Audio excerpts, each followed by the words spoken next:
It's been an incredible adventure, and it started so long ago.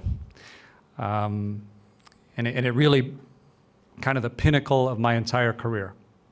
And it really brings it all together, all of the skills that I've been gaining and trying to develop in myself and other people have taught me since I was a little dreaming kid of 9 years old thinking about flying in space. And it's brought me to the point that I've decided to retire from government service after 35 years of serving our country in, putting myself in harm's way, both in defense and in a test and in pushing back the edges of what is capable and in exploration. In about a month, I'll be retiring from the Canadian Space Agency and just pursuing private interests and finally moving back to Canada, getting my feet planted on the soil and seeing where the future takes me.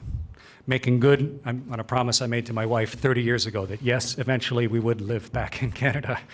And I'm looking forward to the next phase of life.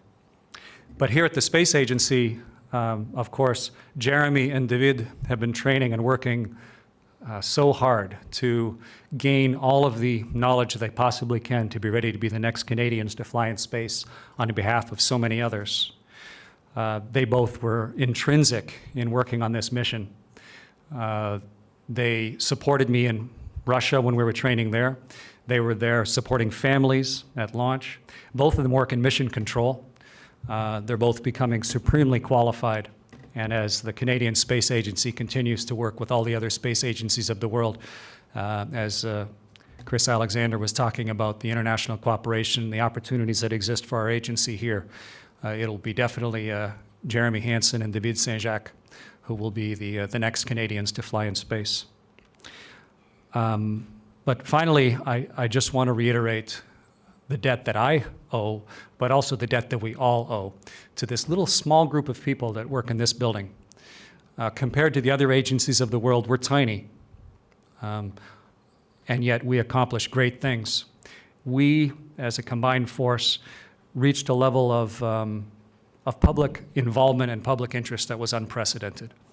And I get to see the same fire in the eyes of kids that I run into. I was walking around Ottawa yesterday, and not just the recognition of someone they've seen on TV, but the shared pride that every single person, every Canadian I've talked to since I got back, that I've seen reflected in their eyes is one that's caused by the work of the people here at the Canadian Space Agency.